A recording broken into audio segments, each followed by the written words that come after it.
السلام عليكم ورحمة الله تعالى وبركاته. بالنسبة للوصفة اللي حطيت ديال العقم، والله العظيم الا نفعت شحال ديال الناس. رجعوا ليها في القناة ديالي. العنوان ديال الفيديو هو آه العقم. راها مزيانه، راه بزاف ديال الناس يعني جربوها ولقاو بها النتيجه. سبحان الله العظيم، انا راه شحال ديال الناس اتصلوا بيا في الواتساب، وداكشي علاش بغيت نعاود نذكركم. الا كتعرفوا شي حد مسكين ما كيولادش ولا شي حاجه، راه هذيك الوصفه راه شحال ديال الناس جربوها. والمراه اللي كانت عطاتها هي في الاول قلت لكم راه 15 عام ما كتولدش، وسبحان الله ملي درت هذه الوصفه ربي جاب ليها التيسير. وكاينين الناس اللي عطيتها لهم ومشاو داروا بها التجاره، والله العظيم ولاو كيعطيوها بالثمن.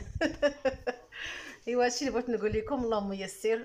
شي مراه مسكينه كتعاني وكتعالج راسها وكتداوي راسها، عرفتي كاينين الناس كتخسر الزبابل ديال الفلوس، راه ما فيها باس.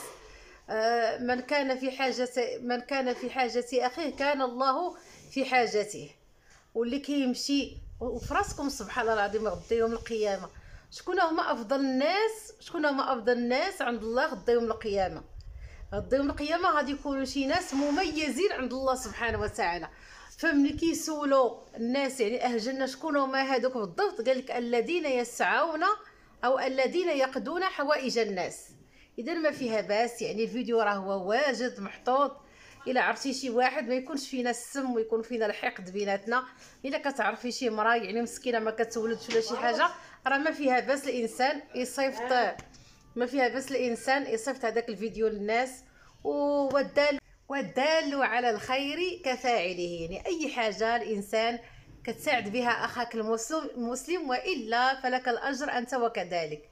يلا تبارك الله عليكم، نشروا هذا الفيديو ما تخليوش عندكم. والسلام عليكم ورحمه الله